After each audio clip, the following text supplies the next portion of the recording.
Hello friend, इसमें सबसे पहले मैंने जो वीडियो आपको प्रोवाइड किया 12th क्लास की मैथमेटिक्स आपने देखी होगी, तो मैंने उसके अंदर आपको इन्वर्स ट्रिग्नोमेट्री के बारे में बताया था। अब ये जो नेक्स्ट टॉपिक हम चला रहे हैं उसमें मैंने इन्वर्स ट्रिग्नोमेट्री के बारे में मैंने काफ़ी सारी वीडियो डाल रखी है। आप देख सकते हो, बोर्ड एग्ज़ाम आपके पास में है, आप उन्हें बार बार देखते रहे, रिकॉल होता रहेगा, जिससे आपको फ़ायदा मिलेगा। अब जो मिलने वाला है आपको नेक्स्ट टॉपिक, जो वीडियो नंबर फर्स्ट है इसकी मैट्रिक्स के बारे में हम जानेंगे कि मैट्रिक्स क्या होता है और किस तरह से इसको हम लिखते हैं। ठीक है, तो मैट्रिक्स की क्या कहानी है। मैट्रिक्स को देखो ऐसे डिनोट किया जाता है, या तो मैट्रिक्स को ऐसे डिनोट किया जाता है, या फिर कहीं कहीं बुकों में ऐसे भी डिनोट होगा। मैट्रिक्स का जो सिंबल होता है वो इस तरह से होता है, या तो स्क्वायर टाइप में होता है या फिर ऐसे हुआ करता है।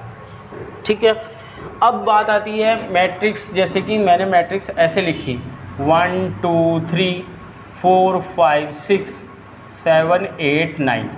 तो अब ये देखिए, इसमें इस वाली लाइन को हम रो बोलते हैं R1, इसको बोलते हैं R2 और इसको बोलते हैं R3। ठीक है दोस्तों, अब इस वाली लाइन को हम बोलते हैं C1, इस वाली लाइन को बोलते हैं C2, इस वाली लाइन को बोलते हैं C3। तो R का मतलब होता है रो और C का मतलब होता है कॉलम। ठीक है दोस्तों, C का मतलब क्या होता है, कॉलम। तो यहाँ पर होता है रो इनटू कॉलम, तो यहाँ पर क्या होता है, रो इनटू कॉलम, ये इसका ऑर्डर हुआ करता है। तो इस तरह से हम लिखते हैं। तो अगर मैं बात करूँ कि जैसे कि 1 2 3 4 5 6 यहाँ तक की बात करी जाए, तो इसमें कितनी रो है, इसमें 1 2 रो है, 1 2 3 कॉलम है। कितनी रो है, 1 2 2 तो रो हैं, 1 2 3 कॉलम है। तो हमारे पास इस तरह से मैं रो और कॉलम जो होती है, तो मैट्रिक्स का साइन ये हुआ करता है, इसके अंदर जो एलिमेंट होते हैं वो रो और कॉलम हुआ करते हैं। ठीक है, अब इसमें ज़रूरी नहीं है कि इसमें एलिमेंट कितने भी हो सकते हैं, ये तो मैंने केवल आपको समझाने के लिए बताया है। अब ऐसे करके जैसे कि आप आगे देखोगे, जैसे कि A11 A12 A13 A14 dash A1n। इसका मतलब क्या है, इसका मतलब यह है कि A11 पहला एलिमेंट, A12 पहला का दूसरा एलिमेंट, A13 A14, इसी तरह से 1n। अब आ जाएगी A21 A22 A23 A24 dash A2n, इसी तरह से ये चलता रहेगा। ठीक है, इसी तरह से क्या होगा, ये चलता रहेगा। और लास्ट में क्या आएगा, लास्ट में आएगा A1n A1n2 A1n3 A1n3 and AMN। तो ये हो जाएगा यहाँ पर m इंटू n का ऑर्डर मैट्रिक्स। ठीक है, कैसे हो जाएगा, m इंटू n का ऑर्डर मैट्रिक्स। कैसे कि A11 A12 A13 A14 A1n 2 A21 A22 A23 24 and 2n। ठीक है, और AN1 AN2 AN3 AN4 AN5 and AN, ये मैट्रिक्स ऑर्डर होता है। ठीक है, तो इसको लिखना जनरल वाला टर्म, अगर जनरल टर्म में लिखें AIJ और m इंटू n हम लिख सकते हैं, ऐसे लिख सकते हैं हम इस पूरी मैट्रिक्स को। ठीक है, अब देखिए, अब मैं आपको एक बात बताऊं इसी से, अगर मैं इसे रफ कर देता हूँ, अगर मैं ऐसे लिखूँ 1 2 3 4 5 6, तो आप इसकी कंपैरिजन करो A11 A12 A13 A21 A22 A23। अब इससे कंपैरिजन कीजिए, तो A11 एलिमेंट कौन सा है, A11 एलिमेंट कौन सा है, 1 है। A12 एलिमेंट कौन सा है, 2 है। A13 एलिमेंट कौन सा है, 3 है। A21 एलिमेंट कौन सा है, 4 है। A22 एलिमेंट कौन सा है, 5 है। A23 एलिमेंट कौन सा है, 6 है। तो यहाँ पर आप देखोगे कि ये सब जो एलिमेंट हैं ये कैसे डिफाइन हो रहे हैं, वही मैंने आपको यहाँ पर बताया है कि एलिमेंट डिफाइन करने का तरीका है। A11 एलिमेंट 1 है, A12 एलिमेंट 2 है, A13 एलिमेंट कितना है, 13 एलिमेंट 3 है, ठीक है। A21 एलिमेंट कितना है 4 है, A22 एलिमेंट कितना है 5 है, A23 एलिमेंट कितना है 6 है। इसी तरह से एलिमेंट और भी बढ़ जाएंगे, जैसे कि 7 8 9, तो यहाँ लिख देंगे 831 A31 A32 A33। तो हम लिख सकते हैं A31 एलिमेंट कितना है 7, A32 एलिमेंट कितना है 8, A33 एलिमेंट कितना है 9। तो इस तरह से एलिमेंट को हम डिफाइन करते हैं, ठीक है।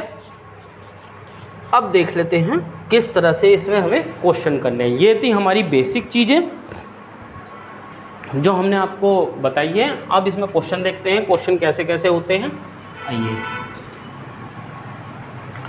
जैसे कि क्वेश्चन दिया है कि construct 3 into 2 matrix, 3 into 2 matrix whose element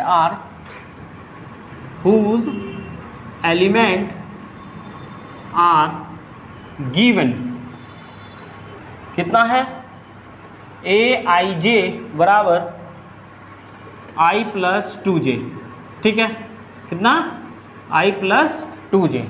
आपको क्या करना है, क्वेश्चन दिया हुआ होता है कि हमें 3 into 2 की मैट्रिक्स बनानी है, जिसके जो एलिमेंट जो गिवन दिया है वो ये दिया है। तो यहाँ पर सबसे पहली बात, यहाँ पर जो हमें दिया है 3 into 2, तो ये m इक्वल्स टू 3 दिया है, n इक्वल्स टू 2 दिया है। तो अगर मैं मैट्रिक्स बनाना चाहूँ तो मैट्रिक्स बनाऊँगा 3 रो, 3 तो रो बनाऊँगा, ठीक है। 3 तो क्या बनाऊँगा मैं, रो बनाऊँगा। देखिए ये जो पहला होता है ये m इंटू n लिखा जाता है, तो इसका मतलब होता है 3 तो रो बनानी है और 2 हमें क्या बनाना है, कॉलम बनानी है। 3 तो यहाँ पर मैं लिख देता हूँ, ये लिख देता हूँ मैं यहाँ पर लिखता हूँ मैं a इक्वल्स टू A11 और A12, A12 फिर A21 A22 A31 A32, ठीक है। तो हमें ये बनानी है 3 into 2 की। तो देखिए 3 तो रो हो गई, कितनी हो गई, एक रो, 2 रो और ये 3 रो। 3 तो रो हो गई, 2 कॉलम हो गई, कौन सी, यह है C1 और C2, 2 कॉलम हो गई। तो 3 into 2 की हमारे पास क्या हो गई, रो इंटू कॉलम हो गई, ठीक है। तो पहला जो पहले आता है वो रो हुआ करता है और जो दूसरा होता है वो कॉलम हुआ करता है, ये याद रखना आपको, ठीक है। तो पहला आता है रो और दूसरा आता है कॉलम। तो रो इंटू कॉलम हुआ करता है और इस पूरे को बोलते हैं ऑर्डर। क्या बोलते हैं दोस्तों, ऑर्डर। इस पूरे को तो कितने के ऑर्डर है, 3 into 2 का ऑर्डर है। तो हमें एलिमेंट बताने कि इनके अंदर क्या क्या एलिमेंट है। तो अब देखिए a सबसे पहले 1 1 निकालिए।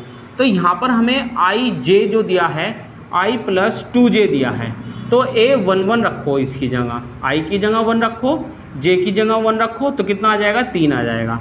फिर A12 रखो, i की जगह 1 रखो, 2 की जगह, j की जगह 2 रखो, 2 दूनी 4 और 1 5 आ जाएगा।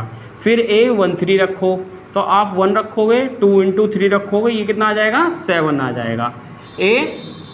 A12 हो गया, 1 3 नहीं रखना, 1 3 नहीं, 2 1 रखना है, 2 1 एलिमेंट, A11 रख दिया, A12 रख दिया, A21 रखो, A21 रखो यहाँ पर, A21 रखोगे 2 + 3 into 1, 2 into 1, तो कितना हो जाएगा, ये 2 1 जा 2 और ये 4।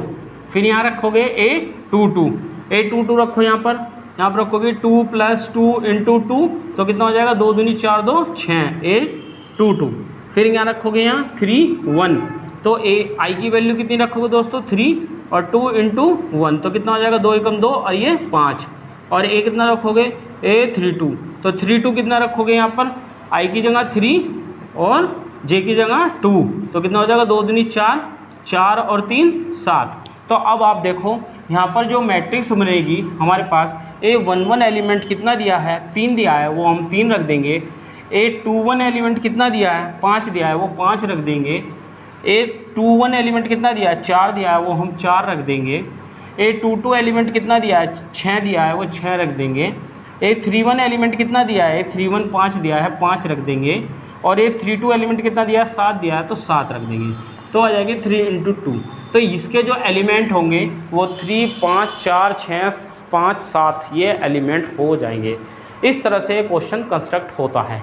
तो अगर जो मैट्रिक्स के बारे में क्वेश्चन को कंस्ट्रक्ट करने की वाली बात आए कि क्वेश्चन मैट्रिक्स के किस तरह से कंस्ट्रक्ट किए जाते हैं, तो हमें इस तरह से क्वेश्चन को अप्लाई करके उसे सोल्व आउट कर देना है।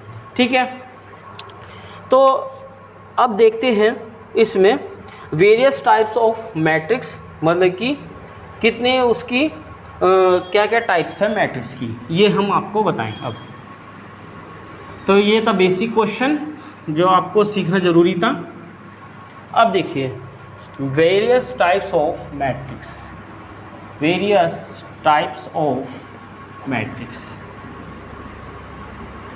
तो वेरियस टाइप्स ऑफ मैट्रिक्स के अंदर सबसे पहले जो मैट्रिक्स आता है वो आता है रो मैट्रिक्स। तो रो मैट्रिक्स कैसा हुआ करता है वो बड़े ध्यान से देखोगे, जिसके अंदर केवल क्या हो, रो हो, एक ही रो हो, वो हो जाता है रो मैट्रिक्स। दूसरे नंबर का आता है कॉलम मैट्रिक्स। क्या आता है, कॉलम मैट्रिक्स।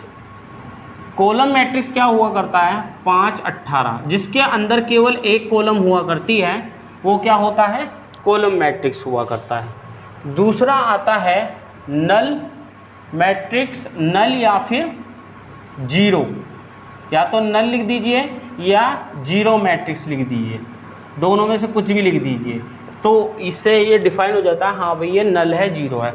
जैसे कि 0, 0 आ जाए तो ये क्या हो जाएगा, नल मैट्रिक्स हो जाएगा। तीसरा नंबर चौथा जो होता है वो होता है स्क्वायर मैट्रिक्स। तो स्क्वायर मैट्रिक्स कैसा हुआ करता है वो आपको बता दिया जाए। स्क्वायर मैट्रिक्स में क्या होता है, m × n हुआ करता है, चाहे वह 2/2 की हो चाहे वो 3/3 की हो।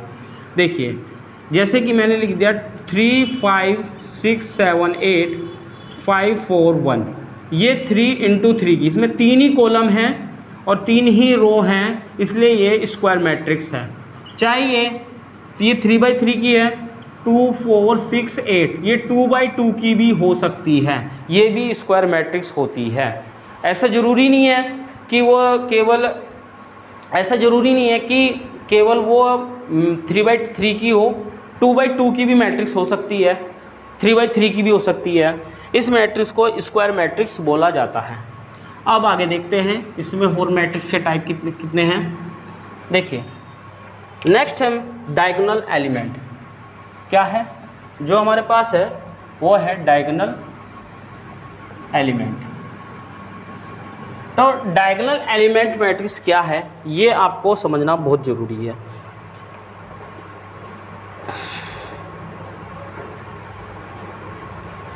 अब डायगोनल एलिमेंट की एक बात है,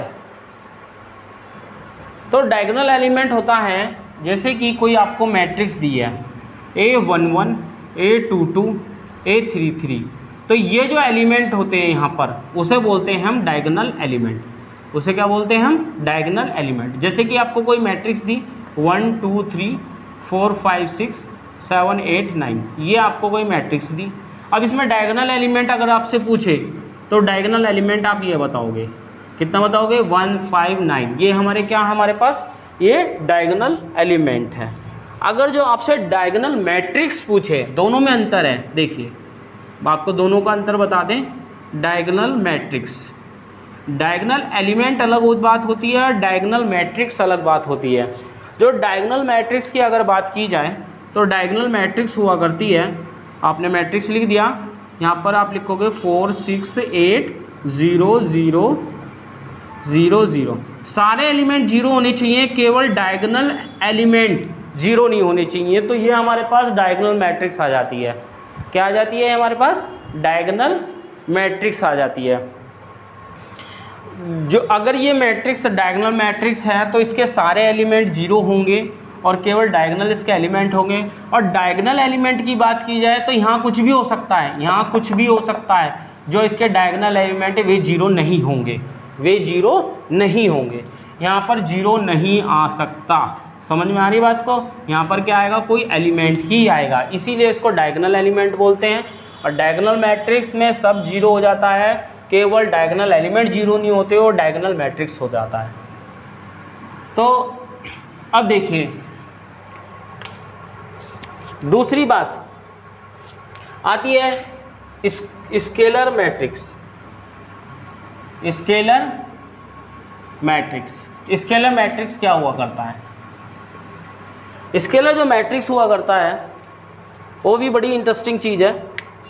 स्केलर मैट्रिक्स में केवल क्या है कि जैसे कि आपको कोई एलिमेंट दिया 5 5 5 0 0 0 0 0 0, जो इसके डायगोनल एलिमेंट है स्केलर मैट्रिक्स बिल्कुल सेम एलिमेंट होने चाहिए, जो ये एलिमेंट है सेम होने चाहिए।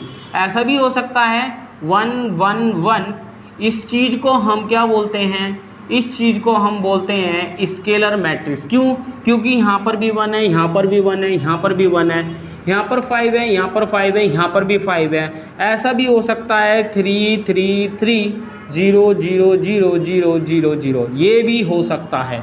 तो ये स्केलर मैट्रिक्स हुआ करता है जिसमें डायगोनल एलिमेंट क्या हो? सेम होते हैं। वो क्या होते हैं? स्केलर मैट्रिक्स होते हैं। बात आती है यूनिट मैट्रिक्स। अब देखो यूनिट मैट्रिक्स मैंने स्केलर मैट्रिक्स में ही बता दिया, लेकिन एक बार और बता दूँ आपको को यूनिट मैट्रिक्स जो हुआ करती है, जो यूनिट मैट्रिक्स हुआ करती है वो होती है 1 1 1। जरूरी है, कंपलसरी है। कंपलसरी क्या है? इसके डायगोनल एलिमेंट 1 1 होने चाहिए, जरूरी होने चाहिए। अगर ये इसके डायगोनल एलिमेंट यदि जरूरी 1 है तो ये यूनिट मैट्रिक्स होगी, अदरवाइज ये यूनिट मैट्रिक्स नहीं होगी। ठीक है, समझ में आया? आई थिंक ये आपको चीज़ें टॉपिक समझ में आ गई होगी, various type of matrix. Next video में आपको आगे की क्वेश्चन कराऊंगा, इस पर और प्रॉपर्टी बताऊंगा। तब तक के लिए जय हिंद। अगर जो वीडियो अच्छी लगी हो तो आप मेरी वीडियो को लाइक और शेयर और सब्सक्राइब जरूर करें चैनल को। थैंक यू दोस्तों।